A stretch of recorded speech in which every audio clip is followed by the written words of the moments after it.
We're diagnosing Alzheimer's, the equivalent of diagnosing someone with cancer at stage 4.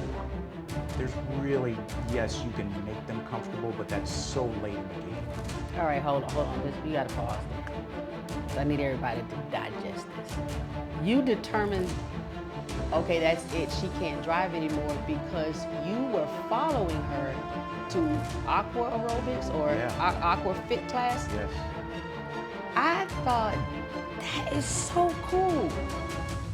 You weren't driving in the car with her. You weren't making her watch you drive. You actually let her drive, but followed her multiple times so that you could discern this is actually starting to decline in a way that's not safe. So therefore, your decision, I'm sure, it was more emphatic that it had to happen because, as you stated in the book, I think you said you counted 6 or 7 traffic violations just in going about a mile from your home. And I thought, oh, okay, and you're not a police officer. So if you counted 6, a police officer may have counted 12. There was an example that you gave with your wife on how she liked to walk around the neighborhood. This is when the disease was advanced, but obviously she could still walk. And she would take scissors and she would prune the neighbors' flowers. Now the neighbors did not ask Denise to prune the flowers, but because she loved flowers and she thought she was going to make them more beautiful. And a caregiver contacted you to say, oh my goodness, she's out here with scissors, chopping up people's lawns. What am I supposed to do? Your response was, let her do it. Let her do it. Let her be happy. Let her have her happiness. And that's what made her happy. And Parenting Up, Caregiving Adventures with comedian Jay Smiles is the intense journey of unexpectedly being fully responsible for my mama. For over a decade, I've been chipping away at the unknown, advocating for her, and pushing Alzheimer's awareness on anyone and anything with a heartbeat. Spoiler alert, this shit is heavy. That's why I started doing comedy, so be ready for the jokes. Caregiver newbies, OGs, and village members just willing to prop up a caregiver, you are in the right place.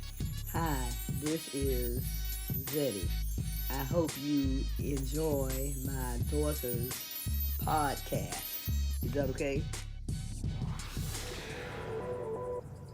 Today's supporter shout out comes from Instagram. _distinguished silver beard. I'm so happy for you and the entire team. Congratulations on this very great achievement. There are praying hands, there's a high 5, the high 10, hearts, kissy face emojis, a bunch of fire bombs, and applause claps. Amazing. Thank you so very much. I think that was in reference to us going on tour in Detroit and doing our 3-part series with Wayne State, NIH, Dr. Detroit, AKA Dr. McNeil. It was such a great time. Now, if you want to be the recipient of a supporter shout out, you know what to do. Leave a review on Apple Podcasts, YouTube, Instagram, or in our text community. All right, until next time. Today's episode, Unwavering Husband, Caregiver, and Advocate. What's up, family? It's your girl, Jay Smiles. We're here with a really exciting episode. I know you're like, Jay, you say that every damn time. It's not my fault. The Alzheimer's gods are like, you know what? If you got to go through this dreadful disease, what we're going to do, Jay, is keep plugging you in to hot guests. Now, I don't mean hot like sexually hot. Maybe they're sexually hot, but I don't know about that. I can promise you I haven't slept. Let me make sure. Yes, I have not slept with any of my guests thus far. There is one in my head, though, that I'm trying to get him on. We'll talk about that later. Okay, anyway, fast forward back to today. Today's guest, what's so exciting is This dude is a caregiver. You know, once a caregiver, always a caregiver. An advocate. And he went so hard in the paint that the Alzheimer's Association said, hey, come over here and join our team. Like he has business cards from being a caregiver to having business cards to going to Congress to legislating. What? So here's my man, Dan Goerke. It rhymes with turkey. It doesn't have a U in it though, which is very, very strange. I like to call him Goerke, but it's wrong. So if you're thinking that when you see it spelled, don't do it. Rhymes with turkey. That's why I say, just call me Dan, right? Keep it simple. See what I'm saying? He has a sense of humor. How you doing, Dan? Awesome, awesome. Great to be here. Thank you so much. This guy is so well plugged in. We are actually right now in the office of the Alzheimer's Association for the state of Georgia. That is a really big deal. So thank you so much, Dan, for making sure that we had access to this space, because there is an energy and a vibration that exists here that doesn't really exist anywhere else in this state. Yeah, it's a very positive vibe here. We're all optimistic about what's going on in the world of Alzheimer's. We've hit some milestones and turned the corner on several initiatives, and we're real excited. Yeah. So we're going to get into why Dan is super special. That's what I'm about to do right now, people. So Dan has been a caregiver more than once, and his wife, who is no longer in a physical human form, had Alzheimer's, and Dan was her primary caregiver. Mm-hmm. But Dan had a unique way of communicating with his wife, and I found simply fascinating, and in a moment we want to get to that. Where I like to start on all our conversations, because so many people are really new to caregiving and they're not sure if their loved one is just aging or is this possibly a dementia-related disease? So with your wife, what caused you all to say, we need to go to the doctor? Yeah, and we struggled with that for a while. She was in her early 50s, and of course at that age, Alzheimer's was the last thing we were suspecting, but Right. she was displaying a little bit of memory issues, but it was more her inability to come to decisions about things and getting confused. That was the biggest issue. She was getting confused. So I said, let's go into your primary care doctor, and we did. And the way she was describing things, she said I wasn't sleeping well at night, and he latched onto that. So he referred us to a sleep specialist. Unfortunately, we went down that path way too long, for about 1.5 years, almost 2 years. And guess what? She kept getting sicker and sicker and more confused and losing her memories. And I'm like, all these pills and therapies and machines are just not cutting it. So we went to a neurologist finally that specialized in memory issues. And within about 6 months, because of all the testing that went on, he came back and said, you have Alzheimer's disease. This was when she was 56. That's crazy. And you know what? It did two things. It explained a lot of what was going on. It's like, oh, that makes sense. But there was also the big shock factor. It's like, how can somebody 56 have Alzheimer's? I had no idea. And that began our journey with the disease at 56 years old. Yeah. For those of you who are viewing it, you can see we have a book here titled Unforgettable, Unbelievable. Just in case unforgettable wasn't enough, it was also unbelievable. A journey of telepathy and compassion in Alzheimer's care. Now we're going to get into what all this title means and what it holds inside of it. But Dan, in reading your book, what resonated most with me is how honest you are about being mad. There are a lot of people in the caregiver space, they write something, maybe it's a blog, it's a book, and they speak more of just shock and sadness. But you were like, I was pissed. And I was like, this is my guy. I was also pissed. And it appears your wife, Denise, she was also pissed. Yep. And speak to those emotions and initial frustrations on behalf of both of you, because I don't know that that gets enough airtime. Yeah, and as you know, there's a range of emotions that come up as a caregiver, as a person living with the disease. And I just want to stress, it's so important to deal with and recognize and acknowledge all of those emotions. Denise's anger came mostly from the fact that she started realizing she could not do things that she used to be able to do, and used to be able to do seamlessly and excellently. Driving is the most pertinent example of, she was just, I want the freedom to go out and do wherever I want to go, whenever I want to go.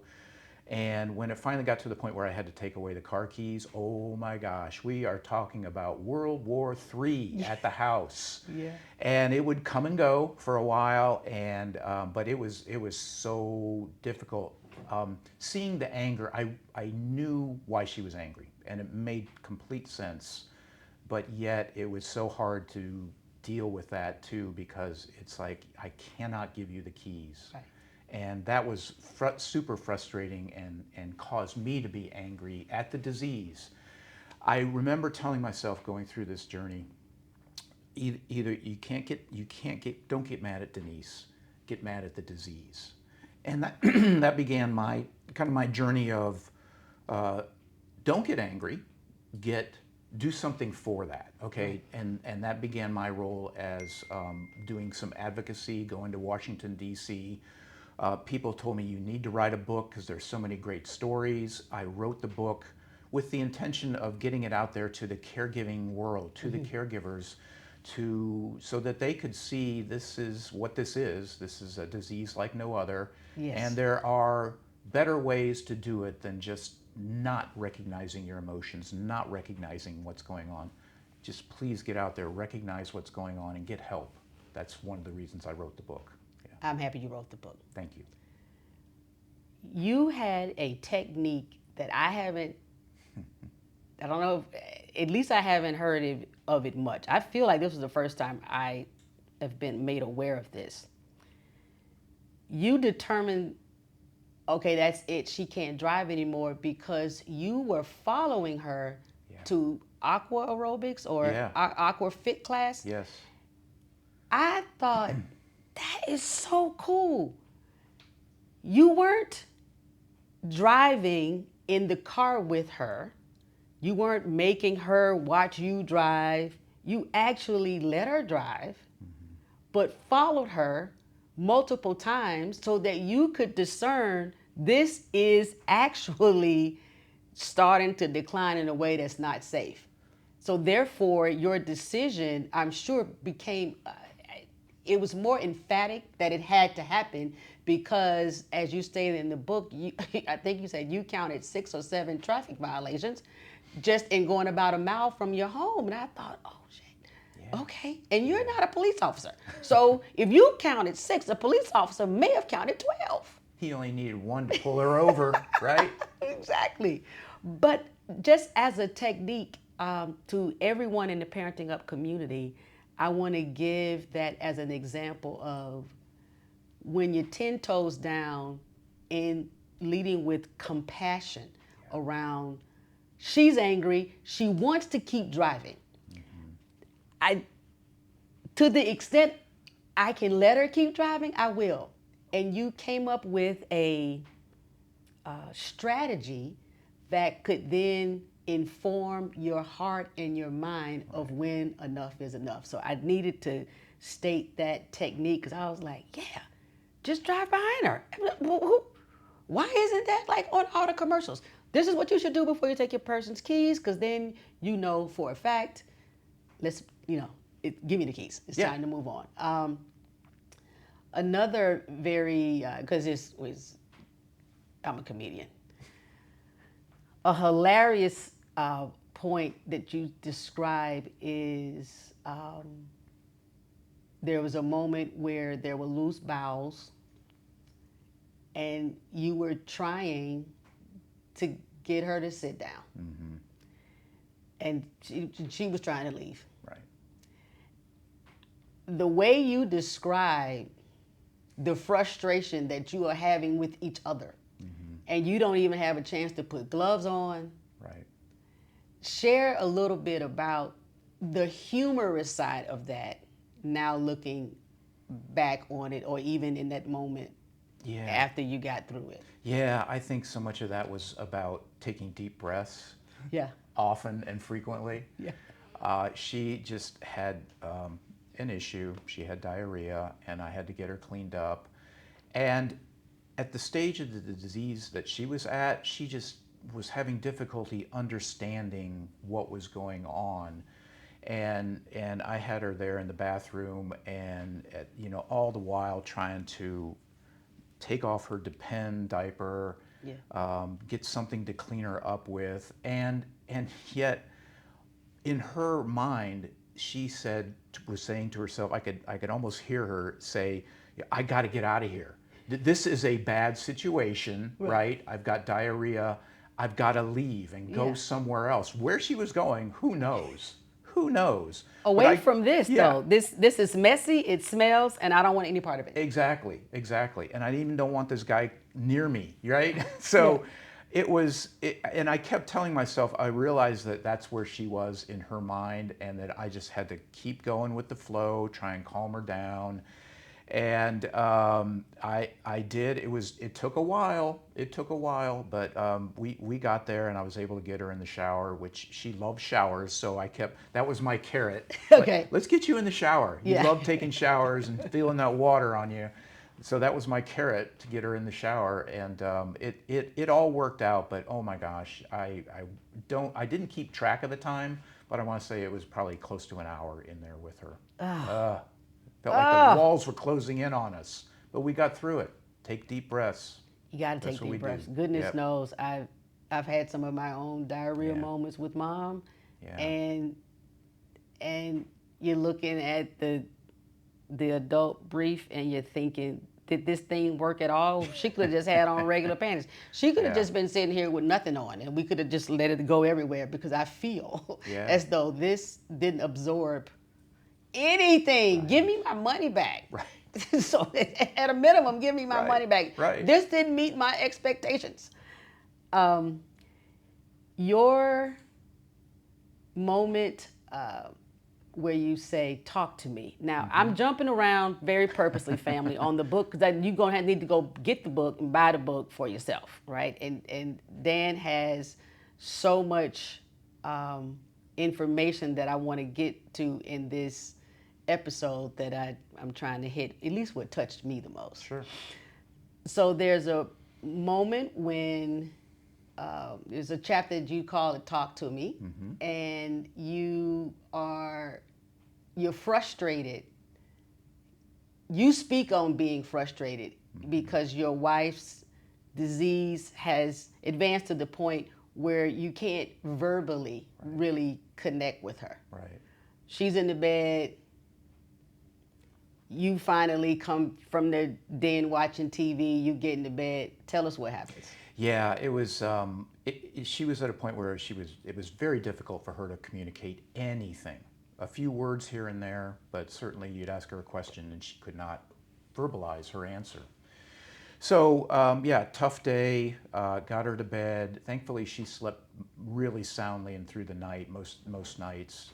And so I come to bed completely drained, frustrated from the day, both with her, with the disease, and at work, and had been having trouble getting her primarily in the bathroom. Trying to go to the bathroom could sometimes take up to an hour just to get her on the commode. Crazy. Yeah. And I was laying there wide awake, she's asleep, and I said in my mind, I said to myself, Denise, this would be so much easier if you could talk to me. I immediately heard her voice, the intonation and sound of her voice in my head say, talk to me. And I'm like, is she asleep? And she's asleep. Okay, was this the 70s LSD involved? What's going on here, Dan? No drugs. Okay. Okay. Couple glasses of wine. Oh, right? Yeah, it doesn't count. Caregiver's necessity there. Yes, right? absolutely. Okay. So we all have a prescription for red wine. Exactly. Yeah. So no drugs involved. Heard her say, talk to me. And I immediately accepted that was her talking. And I said, okay, how do I get you on the commode? Easier.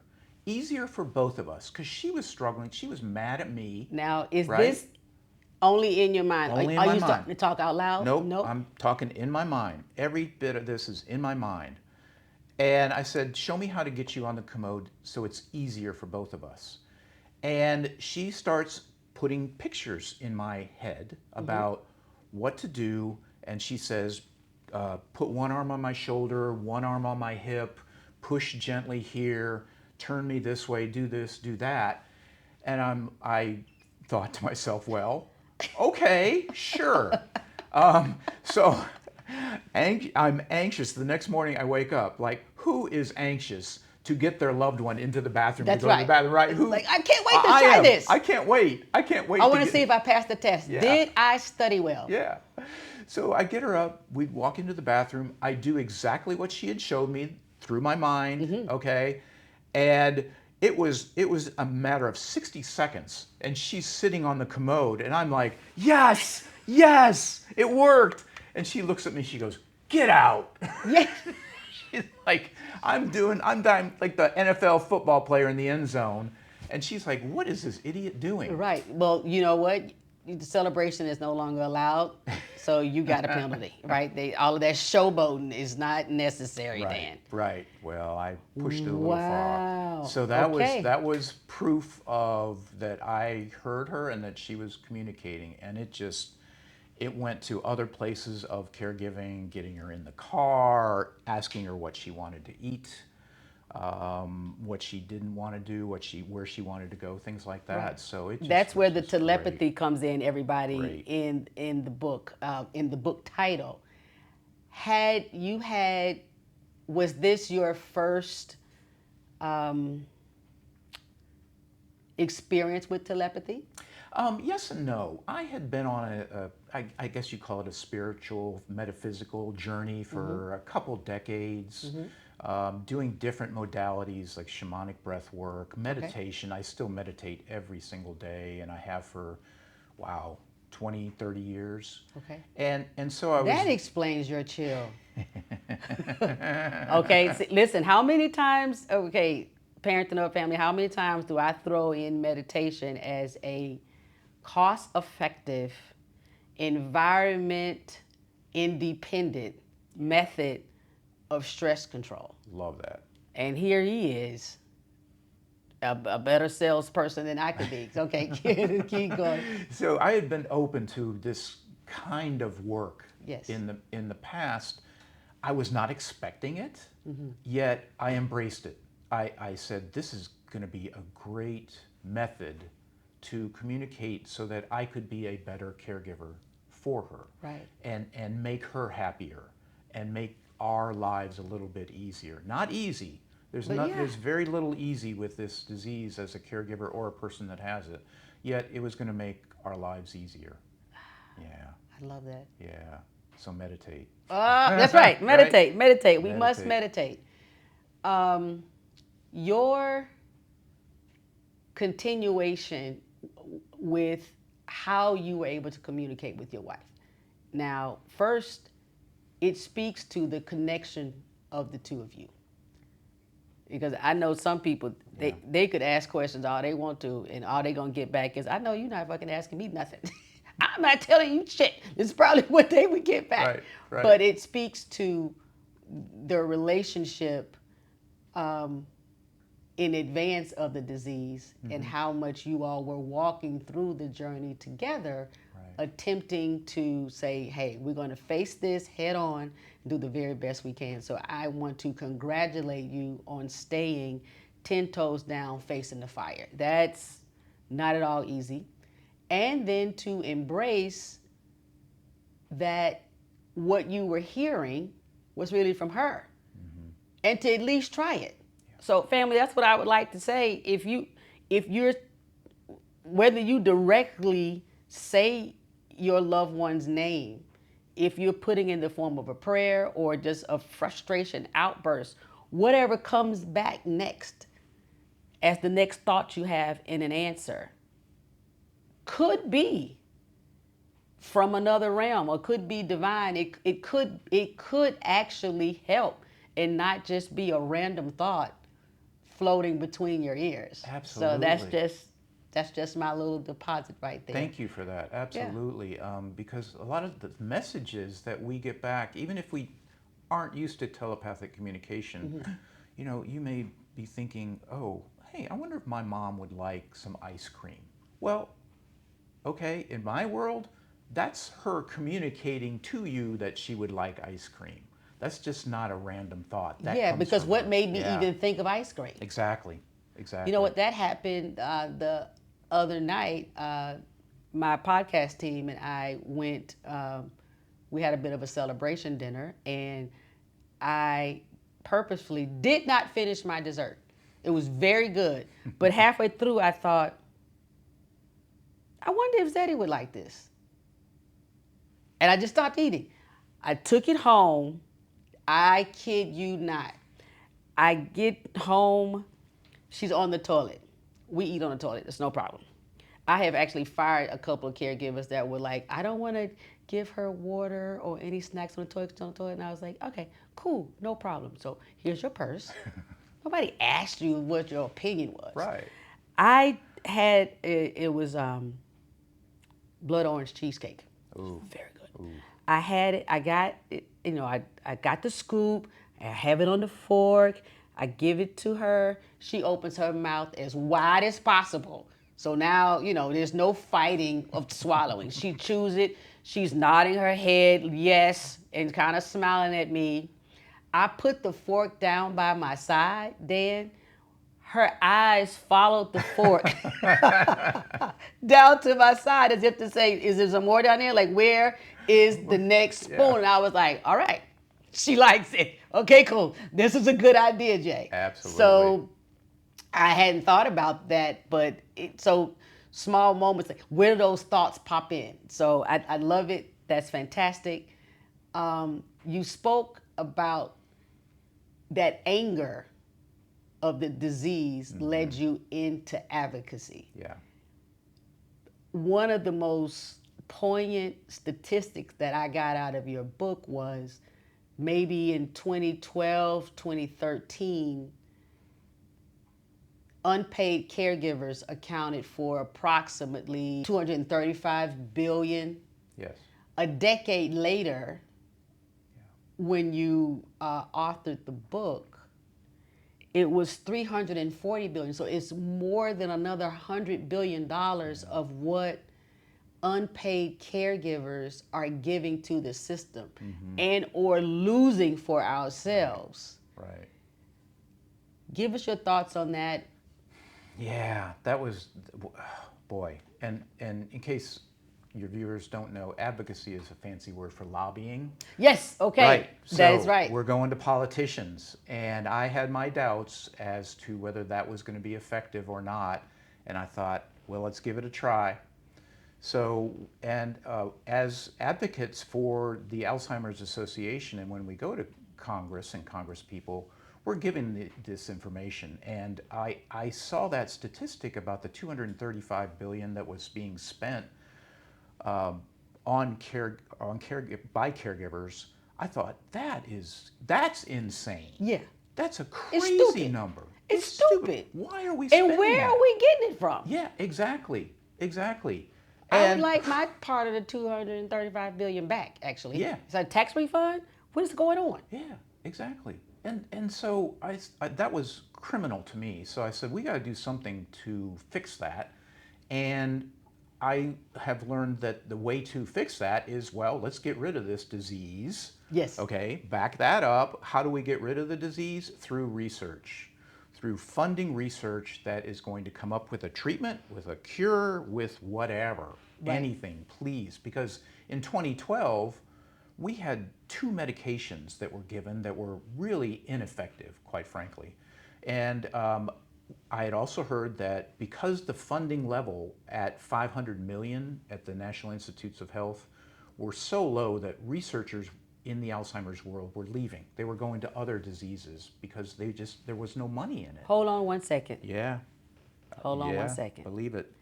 You're telling me in 2012, the only amount that we had in the National Institutes of Health, otherwise known as NIH, which is the major federal arm of continued research. Right. I want the parenting up community to realize we can't count on private industry to continue research. They may research whatever's hot, whatever drug or disease they think will give them a profit for that decade. But it's NIH that does research over 4, 5, 6, 7, 8 decades, over 2 or 3 people's whole lifetimes, so that we can have real data. Exactly. $500 million, that was it? You can blow through that in like a week? Oh, easily. In easily. research? And we were looking at other diseases, and you know, cancer was up at 4 billion, 6 billion, heart disease 6 billion, and great. Yeah. Great. We needed that level of research on those diseases, and guess what? We as a country, we were making progress. We were coming up with therapies for heart disease and cancers, and we're in this world of Alzheimer's where there really are no effective therapies. And we said, that's not right. That's not right. So what we've been able to do through those advocacy efforts over the past 12 years, we took that 500 million and we said, this is not enough. We went to DC year after year after year, telling our stories of our loved ones who had this disease and why it needs to stop. We've raised that to almost $4 billion in that 12 years. We're at $4 billion now, which High is five. great. Which is awesome. That was a high five, awesome. smack, clap. What? Yep. That is unheard of. So now researchers are flocking to this world.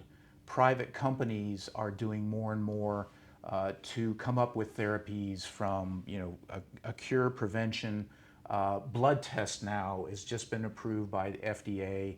We are at a turning point in that research effort. Tell us a little bit about the blood test. Yeah. So this is exciting. And I remember hearing about this again back in the 2012, 13, 14 area of that a blood test was needed, because what we're doing right now is we're diagnosing Alzheimer's, the equivalent of diagnosing someone with cancer at stage 4. There's really, yes, you can make them comfortable, but that's so late in the game. All right, hold on. Just you got to pause there. So I need everybody to digest this. Prior to the blood test, which means for Zeddy, for Dan's wife, Denise, our diagnosis point for Alzheimer's was always, 100% of the time, always equivalent to stage 4 in a specific cancer. And how many times has your heart just sank to your ankles when you heard about, oh my goodness, it's cancer, what stage? The very next thing you say, what stage is it? And as long as you don't hear 4, I'm getting goosebumps. There's hope. There's hope in the room. Yeah. Oh, it's 1, it's 2, okay, 3, okay, at least it isn't 4. But what we have been fighting and combating, I'm so grateful for that analogy you're giving, is shit, we're starting off at stage 4. We're starting off in a bad place. It's place. only going to get worse. But this blood test. Blood test is a game changer, because now we by a simple blood test, because you may have gone through this with your mom too, is the way Denise got diagnosed was through a lumbar puncture, spinal tap. Well, that's pretty invasive. That's Yes. pretty tough. You're laying there on this, and somebody's sticking a needle this far into your spine. Ouch. Yes, and a Right? person who doesn't know how to be still, doesn't Exactly. really understand, because if I'm not mistaken, with lumbar puncture, you're not sedated. That's what I recall. So then you're trying to explain what this is.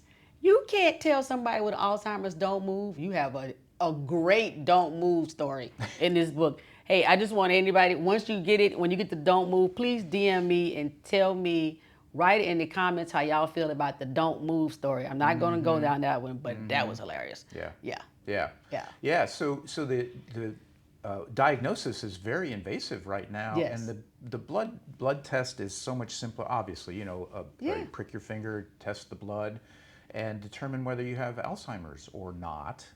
And what that does is allows us to get in earlier in the disease process. And I think I'll lay out the vision. The vision, I would love to see this. I hope we see it in our lifetimes, is that you're in your 20s and 30s.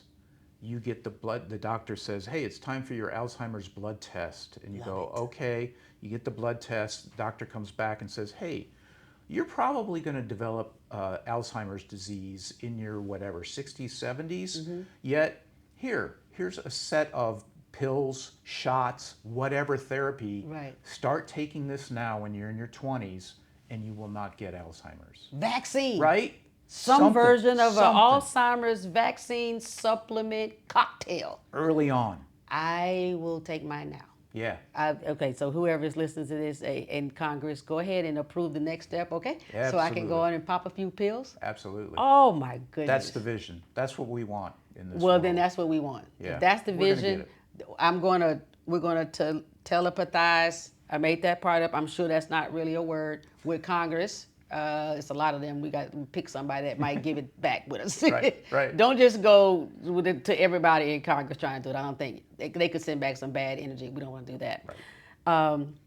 Dan, this has been such a fruitful and exciting conversation. I'm not really ready for it to end, but the time and the clock is saying it is time to wind down a little bit. But before we do, I want to give you another set of kudos, I guess. There was an example that you gave with your wife on how she liked to walk around the neighborhood. This is when the disease was advanced, but obviously she could still walk. And she would take scissors and she would prune the neighbor's flowers. Now, the neighbors did not ask Denise to prune the flowers. But because she loved flowers and she thought she was going to make them more beautiful. And a caregiver contacted you to say, oh my goodness, she's out here with scissors chopping up people's lawn. What am I supposed to do? And your response was? Let her do it. Let her do it. Let her be happy. Let her have her happiness. And that's what made her happy. And you wouldn't believe the end results. I would come home and these flower arrangements that she had were beautiful. I would start taking pictures and send them out and put them on social media. Look what Denise did today. It was just unbelievable. But yeah, you do not want to stop her. And she got to the point, it wasn't just walking along the street. She would walk up in people's driveways. Did and any start neighbor snipping. Any ever neighbor. No. say anything? No. No? See what I mean? It's like, let them do it. And that was kind of my philosophy, is like, she got a bad rap. She got a bad deal. Let her do whatever she wants. So I like that. that's what we did. I like that. Yeah. I think that's a fantastic way to end this part of the conversation. The book is Unforgettable, Unbelievable, A Journey of Telepathy and Compassion in Alzheimer's Care. Now, Dan also speaks quite a bit about his father and additional telepathy, but I knew if I went into that, we would be here 2 days. So I wanted to I say, okay, the best thing if I really go deep on his wife, but the telepathy started with his father, after his father passed, so I found it fascinating that with Denise, she was still alive, and with your father, he had passed. But the point is, if you are leaning into intuition, it will help, and you can be led in your journey as a caregiver when you think you don't have the answers. Right. Perhaps your loved one can send it to you. So stop sometimes freaking out so fast. Just give him a moment. Give him a moment.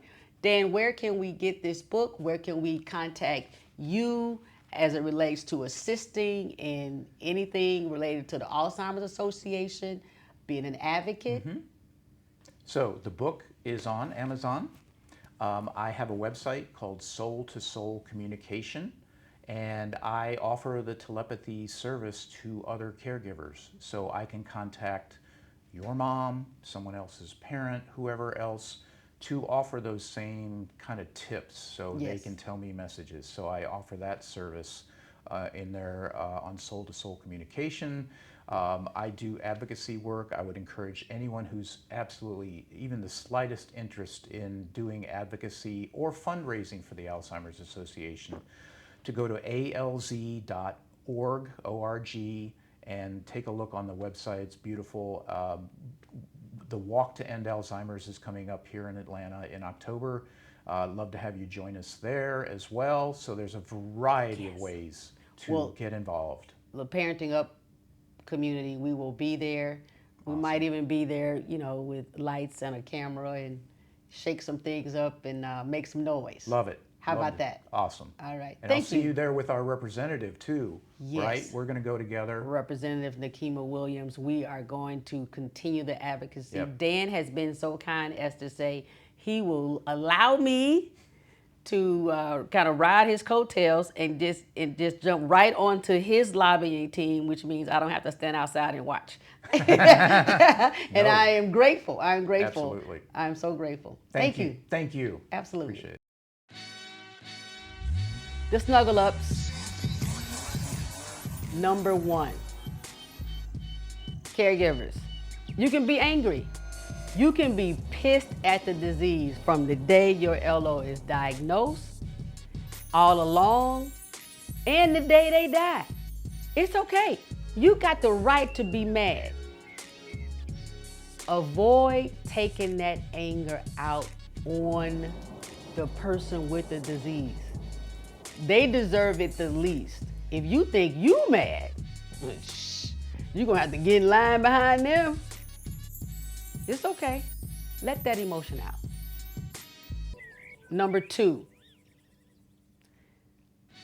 Like Dan said, let her do whatever she wants. If what your LO is seeking to do is not gonna cause chaos or calamity, if it's not about to kill somebody or make somebody go to jail, let them do it. He let her go and prune flowers out of everybody's yard and make special bouquets. No neighbor said anything. Now, some of y'all may say, where'd they live? That must have been some hippie white folk commune neighborhood. I don't know. That's doubtful. This is the point. Go ahead and try it, because there's so few things that can make a person with dementia actually have a moment of joy, and then that moment of joy, it might only last another couple of months before the disease snatches that happiness from them. So let them do it.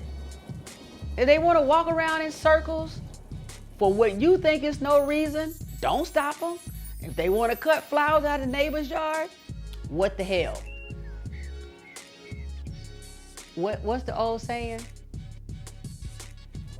Don't ask for permission, ask for forgiveness after you do it.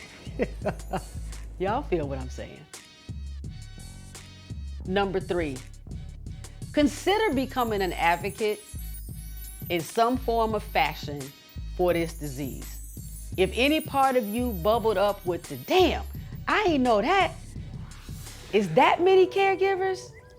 It's costing that much money It's that little research dollars. If any of that struck you as unreasonable, unfair, or wrong, consider being an advocate. And like Dan said, in this space, the word advocate means lobbyist. You can lobby on a federal level, you can lobby on a local or state level.